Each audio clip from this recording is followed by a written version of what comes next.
Good morning, everyone. Woo! So as usual, as we begin, we would like to acknowledge that this service is being held by a community that gathers on the stolen traditional lands of the Massachusetts, Nipmuc, Pawtucket, and Wampanoag people. We pay respect to those indigenous peoples who lost their lives in the colonization of this land and recognize that these indigenous tribes are still today facing violations of sovereignty, territory, and water. We also give thanks for the earth we walk on, the waters, the life-giving plants, and all Earth's creatures, as well as the winds, sun, moon, and stars. We recognize this is just a first step in moving toward right relationship with Native people and healing of the earth. Well, good morning again. The sun is out. The snow is sort of lasting, at least telling us it was winter at one time. And I want to welcome everyone to First Parish Church of Stowe and Acton, FPC, to our members and friends, a welcoming and spiritual community. My name is Sharon Brownfield, and I serve as your president. If this is the first time with us, we welcome you. Please let us know you are here by filling out one of our visitor information cards in the pews and hand it to an usher or drop it in the plate or hand it to Meg, who's in the back waving, our welcoming staff member. We won't add you to any of our email lists unless you specifically check that box to do so. We're sensitive about over email, believe me. Our minister and staff are listed on the front of the order of service. Please feel free to ask me or any of these people for more information about the church and its programs after the service or by email or through the chat if you're online. We also invite you to check our webpage for news and information, and you can also sign up for our newsletter and email alerts there. We ask people to remain masked in our sanctuary, except for the balcony people, and in church offices and RE spaces. But the rest of our building is mask optional. Please check with people you're talking to about their comfort levels, and please make sure the air filters are on when you congregate in any room. If you would like a large print order of service or hymnal or any assisted listening device, please ask one of our ushers. Our assisted listening devices are actually small radios that walk through, so you could walk throughout the building if you would like to listen to this service from another space. After the service, please join us for coffee and conversation in our fellowship hall, which is one level down right through this door, or in a break room if you're joining us online. I'd like to draw your attention to the announcements in our order of services, as well as information for signing up to our newsletter.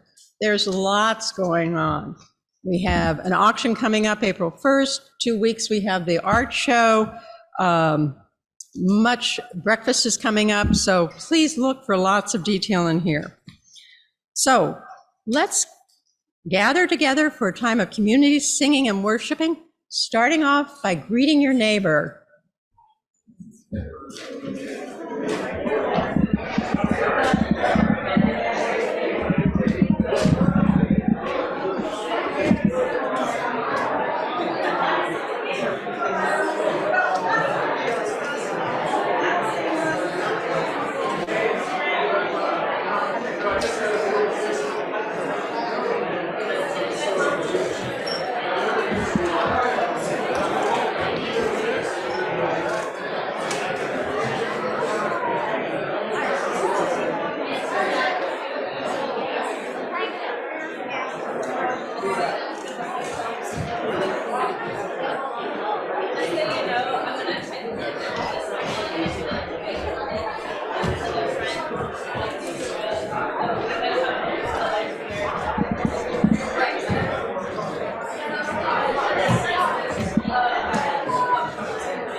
me rise up joyful like a bird. When I fall, let me fall without regret, like a leaf, like a leaf.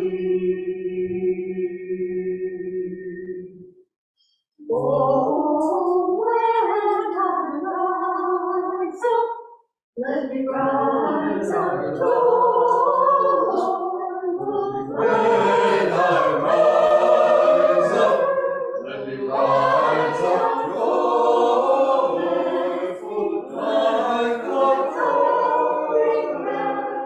When I fall, let me fall without regret, like a leaf, like a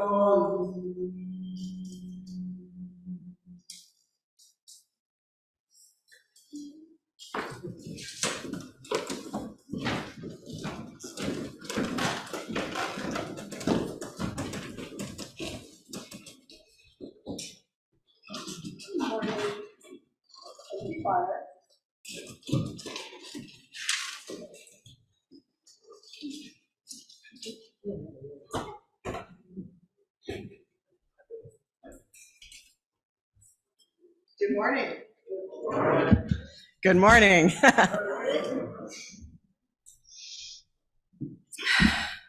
Our opening words are, I have a little typo in the order of service. They're actually by Gretchen Haley.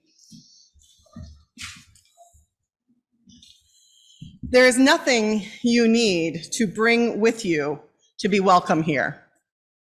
No right beliefs or proof of citizenship, no eternal optimism or clarity of conviction, no boundless courage or endless expertise. You do not need to know what brought you here or how you will solve that problem you are turning over and over again in your mind. Your bills do not need to be paid, and your checkbook can be a mess. Your children may have been up half the night.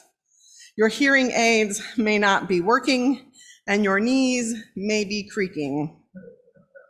You do not need to be already perfect or even halfway to belong in this circle where grace meets us where we are, but does not leave us as it found us, where love resides in each of us, yet is somehow more than all, where life still pulses and rages and heals and transforms, creating us and this day anew once again.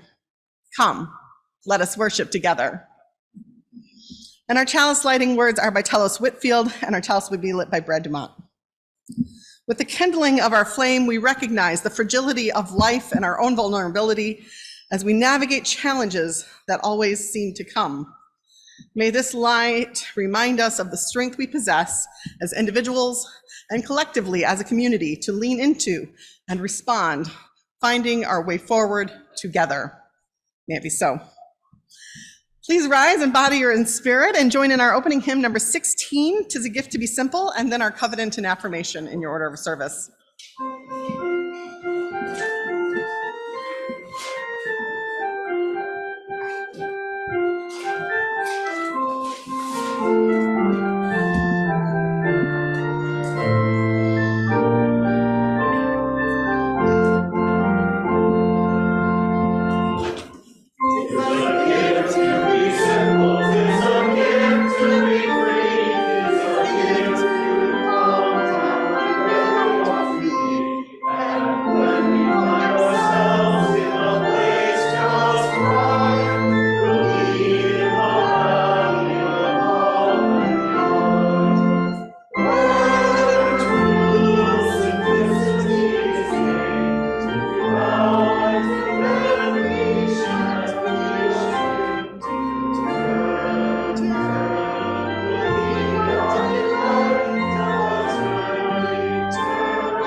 And please join in our covenant and affirmation. Love is the spirit of this church, and service its law. This is our great covenant, to dwell together in peace, to seek the truth in love, and to help one another.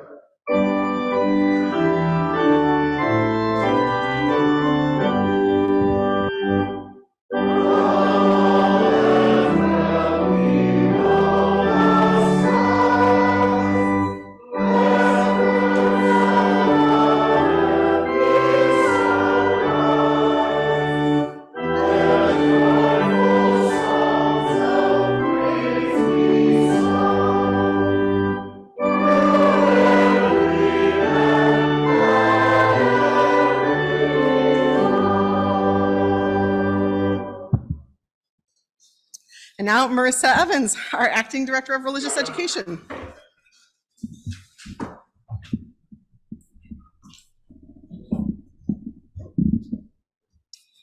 Good morning. Nice to see you all today. So this morning, we're going to try something a little bit different, where usually I read the story and then all the children and youth process out to our classes. But today, we're going to process first before the story, so you all can come up to the front, get a paper and a clipboard, and then sit in these first few pews together while I read the story. So I asked Eve to come on up and light our lantern. Our words for prayer or meditation today come from Richard S. Gilbert. Dick Gilbert was a sort of mentor. I served as a summer minister at his church one year along with my husband, Peter.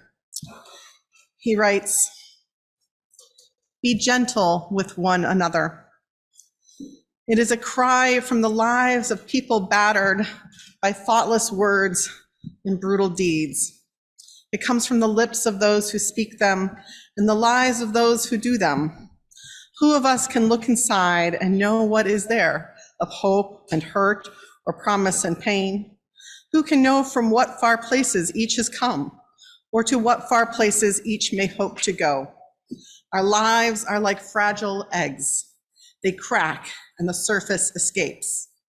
Handle with care. Handle with exceedingly tender care, for there are human beings within. Human beings as vulnerable as we are, who feel as we feel, who hurt as we hurt. Life is too transient to be cruel with one another, too short for thoughtfulness, too brief for hurting. Life is long enough for caring. It is lasting enough for sharing, precious enough for love. Be gentle with one another." Let's have a moment of silent prayer or meditation.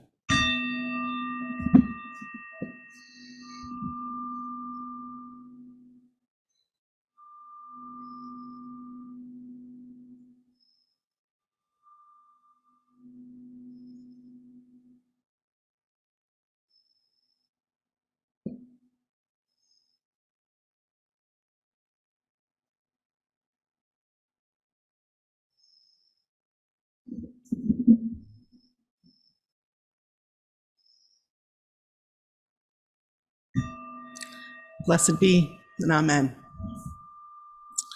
Please rise now in body or in spirit, or remain seated if that's where your heart or body calls you to be, and sing in our hymn number 1002 in your teal hymnals, "Comfort Me."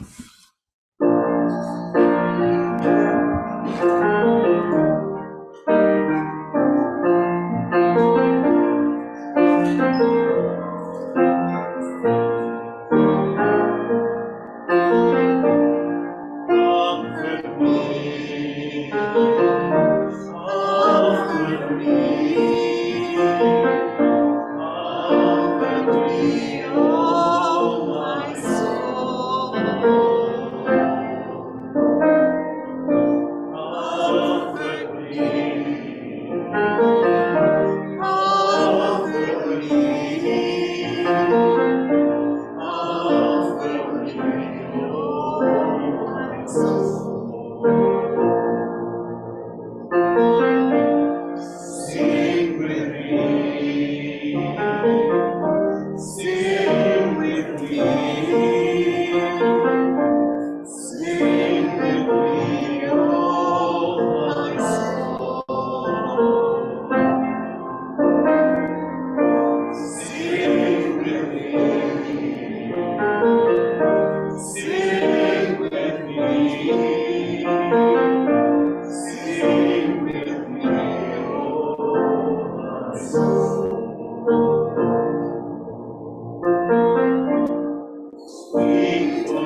Our reading today comes from Daring Greatly by Brene Brown. As children, we found ways to protect ourselves from vulnerability, from being hurt, diminished, and disappointed.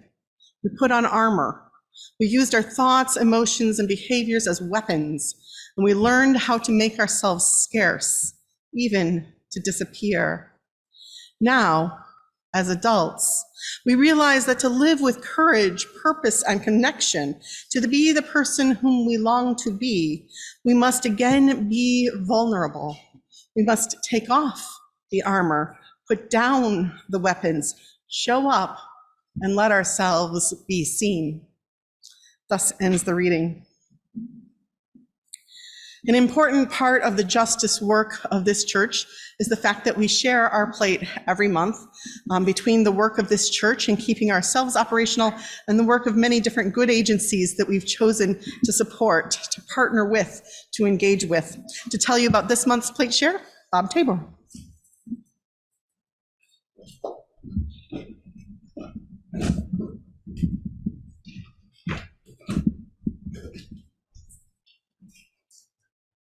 Oh, good morning.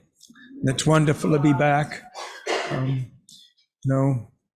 After a 2-year hiatus, Vicki Tabor and Russ Hart and I spent January and early February back in India. During a 2-year hiatus, we were able to support the projects remotely, but boy, it was wonderful to be back with the children at the orphanage and the villages that we and you have been supporting. For 18 years, FPC, since the deadly tsunami that killed 15,000 people in these primitive fishing villages, have been supporting children. You've been providing friendship kits, sponsoring children at the orphanage, helping us fund the micro-lending projects we do, creating women's self-help groups, buying herds of cows for dairy so that families have fresh milk and can support their family, sell some of the milk for 75 cents a liter. We build preschools with your support so that the children get an education and a hot meal. The mothers can work in the rice paddy and earn an extra $2 a day and change the whole standard of living for the family. So we thank you for your wonderful support and your continued generosity. I'll make this brief. There's more information in the order of service. And at coffee hour, I have a slideshow if any of you are interested in seeing photos of the children and the projects that you've been supporting. Again, thank you.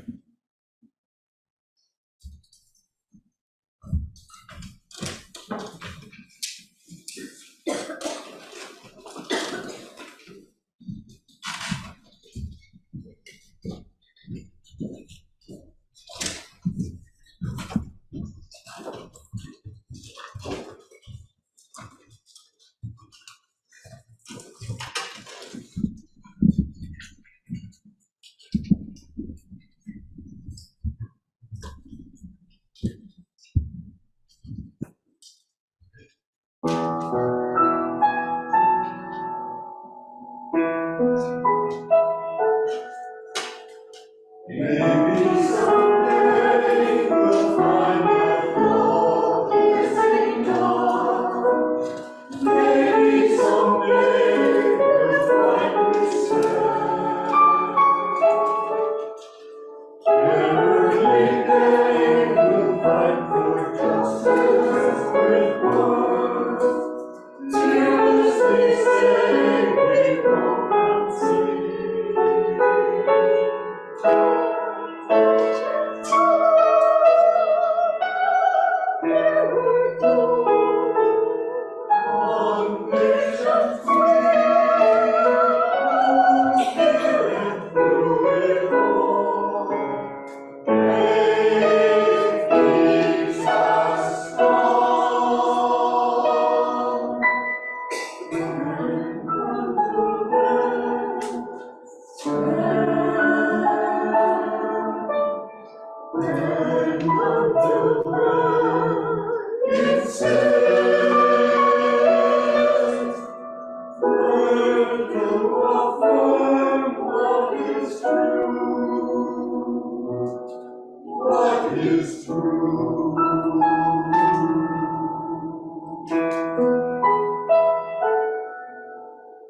Maybe someday our grace will outshine our fear.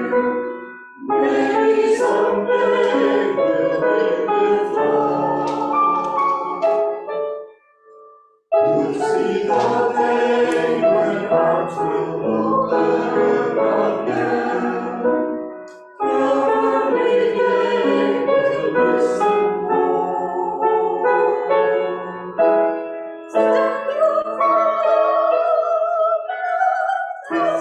more.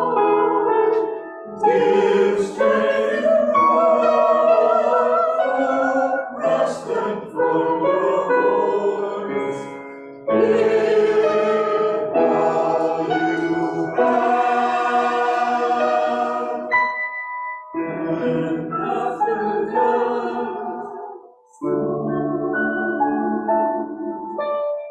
and after that,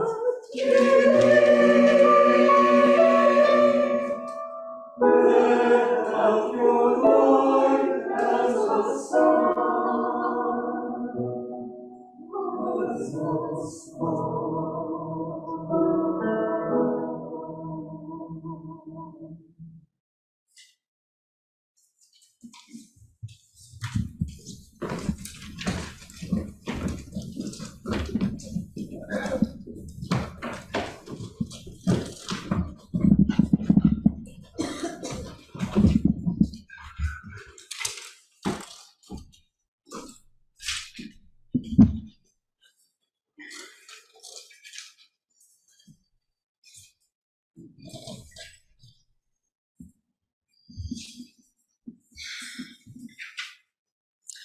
Our religious education theme for the month, and we're doing different themes every month in religious education this year, is vulnerability. And so every first Sunday of the month, I've been preaching on the theme that is our RE theme for the month. And like I said, it's vulnerability. But vulnerability has been a real struggle for me as I thought about what to preach about this week. And the reasons why became really clear as I read this quote from Brene Brown. She writes, "When I listened to women talk about their fear of being vulnerable, I heard the same thing over and over again. I don't want to share information with someone, then have them use it against me. It is extremely painful to share a vulnerability or fear with someone, only to have them use it against us as an insult or leverage in an argument or as fodder for gossip. And I thought back to when I was in seminary and in training for ministry. And the prevailing wisdom at that time was, do not be vulnerable to your congregation.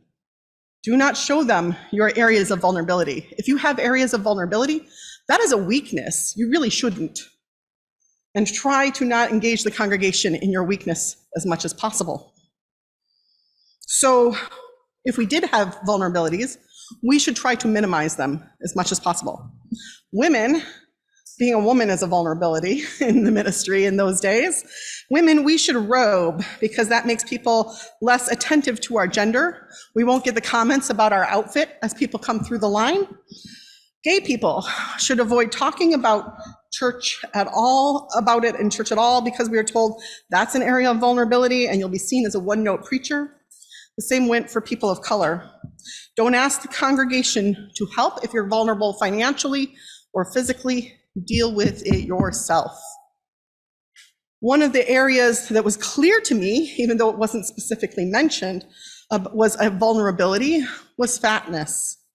While the UUA has and had a beyond categorical thinking curriculum to use to teach congregations that were in search for a minister, that they should be open-minded to ministers who are gay or lesbian or people of color or disabled, there was no mention of fatness in that curriculum for congregations to learn from when I started. It's been added sort of peripherally again as a little attachment and optional. There was no positive mention of fatness or mention as a justice angle of anti-fat discrimination on the UUA's webpage. And I looked and I searched and there was nothing. Only in the last 3 to 5 years had they started to slowly add it in. But still, there's been no positive mention of fatness in a workshop that I've been to. There's been no workshop focused on anti-fat bias. There's been no worship service focused on it. There have been a couple mentions in worship services in positive ways, one of which is from our president candidate for UUA president, Sophia Betancourt. The message to me was clear. Our association does not see fatness as a justice category or as okay. You should minimize it as much as possible. Now, I can't, of course, minimize my actual body's presence. That's part of the point, but I should avoid talking about it. I should avoid drawing attention to it, and I certainly shouldn't ask for help or changes around it. I certainly shouldn't advocate for the things I need, like more space between tables in convention halls, or chairs without arms, or maybe greater professional expenses to make up for the fact that I often need 2 airline tickets, or my robes are more expensive, as are all my clothes. The message was clear. Protect this area where you are vulnerable. Don't mention it, don't advocate for it. You are not okay. You are not okay being this way. And if you try to raise attention to ways you suffer, you will be further punished because it's your fault and you are not okay. And like I said, there was no positive mention of fatness, no negativity towards anti-fatness from our association or from our churches or even in collegial gatherings that I found. Not at all. For the first 10 years of my ministry, at least, maybe more. And I got a very strong message from that. So it took me a long time to engage on that issue. As I preached last year, it was the sermon I'd been waiting 20 years to give. It took me a long time to open myself up to areas of vulnerability and take risks of being further hurt. Finally put forward a GA workshop proposal 6 years ago or so that was denied. And the truth is, there are still ways in which I am still being harmed within our faith by anti-fatness. Our ministry has a legacy, perhaps true in all faiths, of a certain lookism that works in favor of the beautiful minister. And those who deviate from beauty norms are less desirable. And that's definitely a factor in who rises to the top. And more than that, I can say with surety that there are ministry jobs that I interviewed for that I didn't get because of my weight, and ministry jobs where I wasn't interviewed for at all because of my weight, and I'm sure of it. And blessings to this congregation because you had other choices and you called a fat minister. I love you. I've had my weight brought up in negative ways in the credentialing process, in my committees on ministry, not this one, but in multiple times over the years. And so I've been told, or I was told, you're a good minister despite this, but it hampers you. You'd be better off without it. Try not to mention it. And I'm still being hurt by our faith, because I learned this week, Thursday evening, earlier this week I learned, as I was looking for a rubric, because our Committee on Ministry needs to do its periodic evaluation of the ministry of this church. And so I was looking for what rubric the UUA has to offer. And the one that the UUA leaders recommend is one where there's this whole page that tells you to base the evaluation on the minister on personal characteristics, among which are eating a healthy diet, and is the minister healthy, and are they exercising enough, and are they seeking enough medical services? So the UUA is asking churches still to be judging us and evaluating us on our bodies. That rubric's about 10 years old. It was created after the more oppressive 10 years of ministry I'd been through. And I got some news from the UUMA and UUA that they're looking at updating it soon, hopefully. I think that now we've pointed this out to them, it will be sooner. But until then, it's still there. And then a couple of days after that, this week on Thursday, I got some bad news from the UUA that once again, they've turned down the opportunity to have the first ever anti-fat bias workshop at the UUA General Assembly. We will still not have one. They offered me the option of a video workshop, but I was like, no, I did a video workshop 2 years ago. Here's the video. Because the workshop is called Taking Up Space. That was my literal title, Taking Up Space. And I take up physical space, but they're still not willing to give us physical space in the General Assembly. Our faith has a long way to go. And fatness means vulnerability in this faith still. My sister said something to me this week, which was one of the loveliest things I've ever heard as I was crying about the loss of that workshop, literally crying. She said to me, and she was very careful about how she said this, she's like, I don't know if this is a good thing to say, so I'm sorry if it's not. She said, Cindy, maybe the reason you're fat, maybe the reason that you are fat is because this was your calling. This was your calling to make the world more open and accepting to fat people. Maybe. That was the most wonderful thing I ever heard directed towards my fatness. And it actually makes as much sense to me as anything else. Laura Hursky wrote this poem. When you risk telling your story, you will bore them. Your voice will break, your ink spill and stain your coat. No one will understand, their eyes become fences. You will park yourself forever on the outside. Your differentness once and for all revealed, dangerous. The names you give to yourself will become epithets. Your happiness will be called bravery, denial. Your sadness will justify their pity. Your fear will magnify their fears. Everything you say will prove something about their God, their economic system.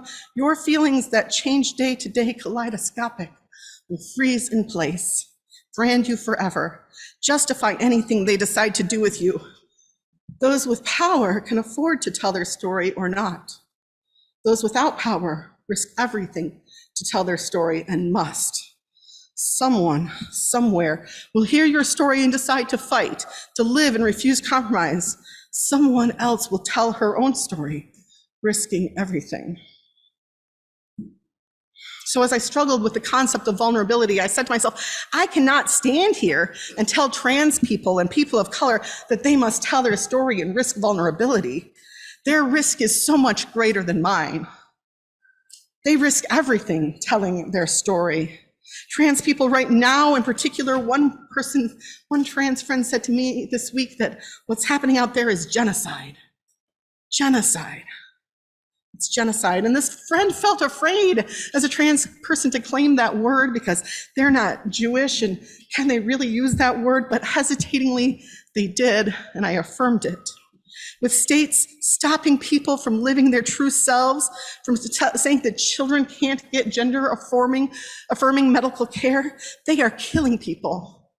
They are pushing people towards suicide, and willingly so. Validating harm that comes to them from others. They are asking us, these states, to go back to the old days when Matthew Shepard ended up on a fence. And so, no, I don't call on you to go into the areas of your greatest vulnerability and to open yourselves up unless you are willing, unless you are ready, unless there's nothing else you can do. But I reached a point this weekend where I said, okay, if the UUA is not willing to have a worship service or a workshop on anti-fatness, and if all the actions of the media witness statements our association has ever passed, we've never said anything about anti-fat bias, maybe what needs to happen is I need to propose one. And we've never had a fat-friendly, fat-affirming organization in Unitarian Universalism, so maybe I need to found one. And if I don't step out loud and proud after 20 years of ministry and risk sneers and dehumanization and talking behind my back that will assuredly come, because it truly always has anyways, if I don't put out fat UU buttons on tables and I don't find a fat UU caucus space, well, then we're still not going to have any of those things. So dang it, I'm going to do it. And I built a website and I designed a button when I should have been writing my sermon.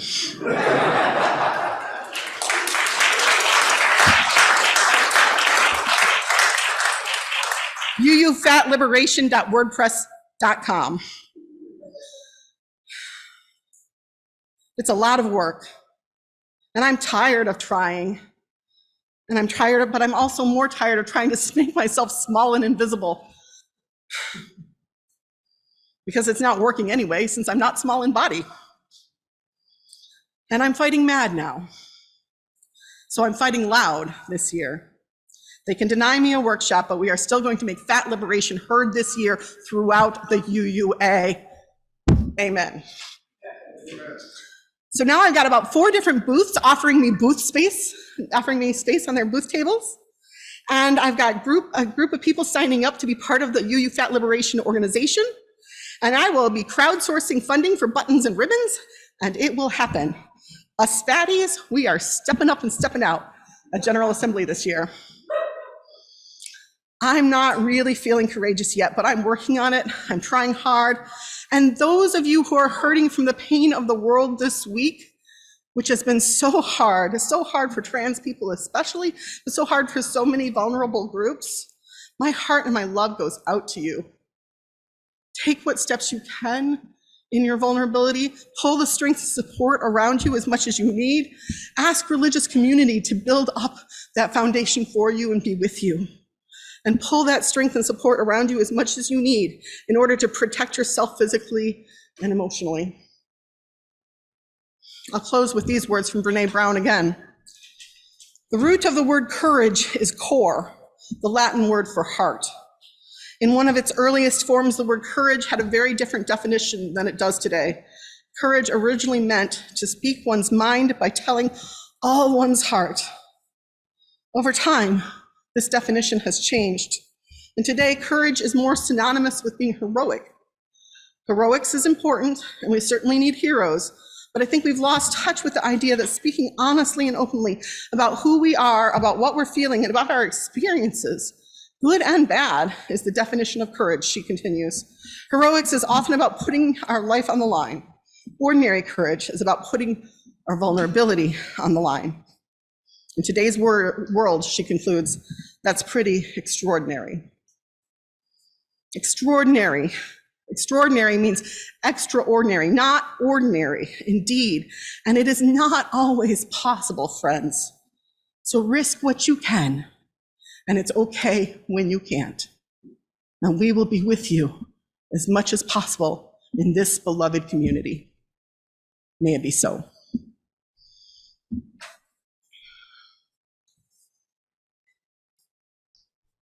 Our closing hymn is number 1008, When Our Heart is in a Holy Place. Please rise in body or in spirit.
Our closing words are by Scott Taylor. As we go, may we remember that we were never meant to make it through this life alone. Vulnerability is a doorway, friends. Those wounded and tender pieces of ourselves help us to return to each other. What seems wounded or unworthy, when shared, becomes our strength. May it be so. May it be so.